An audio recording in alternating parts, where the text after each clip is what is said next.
former President Barack Obama has a blunt message for his fellow Democrats. Quote, just toughen up. Stepping out for his first fundraising appearance since the Democrats' 2024 election loss, the former president had some tough love as his party continues to struggle to counter President Trump's agenda. He told donors this over the weekend. Quote, I think it's going to require a little bit less navel-gazing and a little less whining and being in fetal positions, Obama said, according to excerpts of his remarks exclusively obtained by CNN. And it's going to require Democrats to just toughen up. CNN's chief political analyst, former senior advisor to President Obama, David Axelrod, joins us now. Ax, always great to see you. Thank you so much for coming on. Good to see you. What do you make of the former president doing this in this way and doing it now?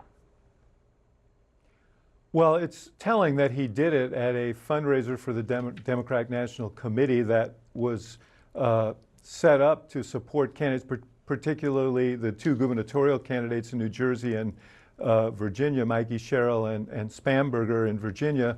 And so, I mean, if you read through all of it, I think part of what he's saying is the way you resist is by electing people who are going to pursue a different policy. And, so toughen up and, stop navel gazing and so on means focus on the task at hand. And he talked very specifically about that. The thing I found most interesting about it, Casey, was there were a couple of lines in there. He said, stop looking for the quick fix, stop looking for the messiah. You have great candidates running races right now, support these candidates. And, there's been a lot of discussion about why isn't he out more.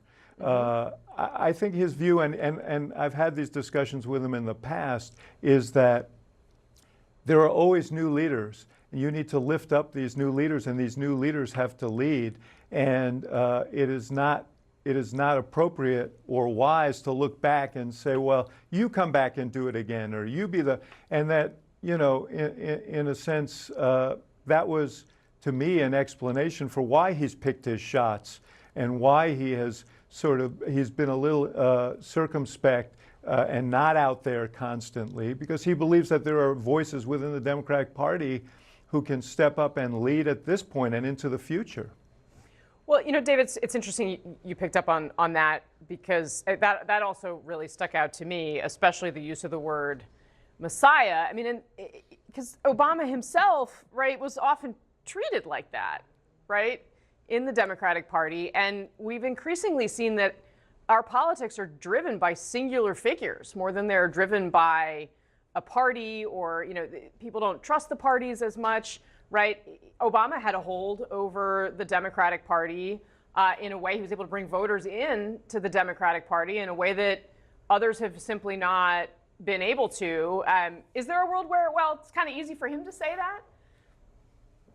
Well, I think that's a fair commentary, but I think it's also instructive to look back at that race in 2008, because one of the great appeals of Barack Obama was that he was willing to be flinty-eyed about criticizing the politics of Washington writ large, and he didn't excuse Democrats from that. And I think we're in a similar period now when what people are looking for are leaders who are willing to square up with the not just the failures of Donald Trump, which are very well known and current, but also the things that led people to Donald Trump. The fact that so many working people voted for him, including Black and Hispanic voters, and they're looking for someone to say, how do we build something better? How do we build something that's actually more responsive to the needs of working people? How do we build something that is resistant to the influence of the money and special interests and, yes, identity politics, and build something around the things that we all share, the concerns for our families and how we make a living and how our kids are going to do better than we do. I think that's what people are looking for. But I get your criticism, and I think what he's saying is don't do that. I think what he's saying is look to the leaders you have and support them and lift them up, and leadership will come. David Urban, what say you? Who am I to question the wise axe, right? I would say this. What I think is very instructive is who he is holding up and who he's not mentioning, right? So he's holding up Spanberger. He's holding up Sherrill, two pretty moderate Democrats, blue dogs almost, Democrats.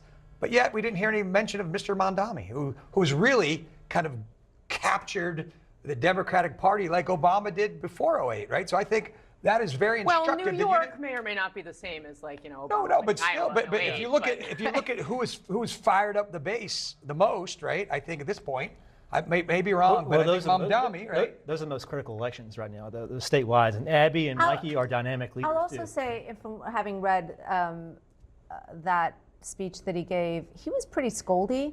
He is very scoldy these days, and he talked a lot about how people are not stepping up and doing their part, and how people have been folding and not really standing up tall. And I just don't think that that goes down very well anymore. We saw that in the run-up to the election, where he was sort of telling black men that they needed, in solidarity, to vote for a black woman.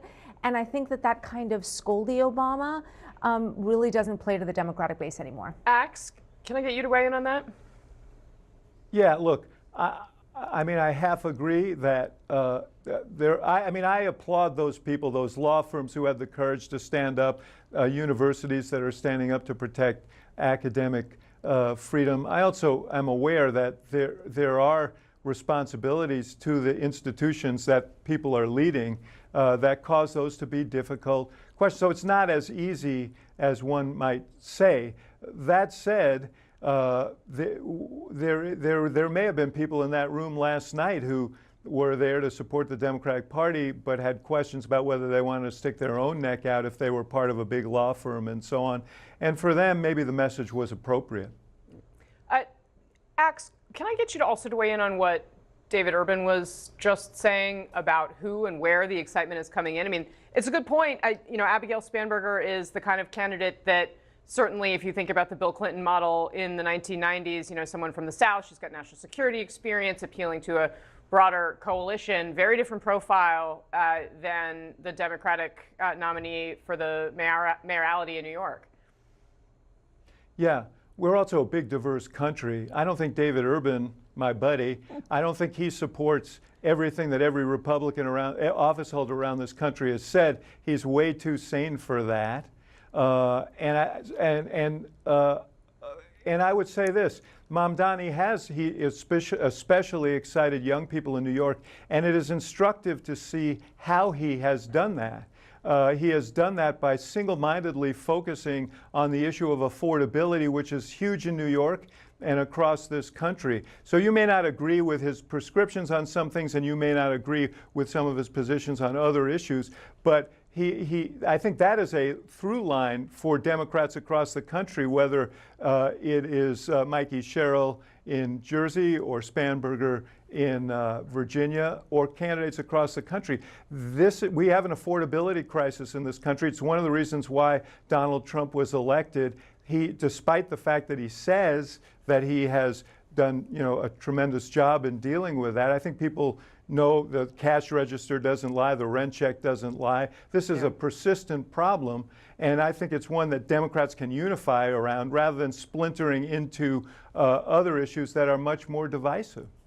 All right, David Axelrod, always grateful to have you on the show, sir. See you soon, I hope. Great to see you guys. All right, thank you.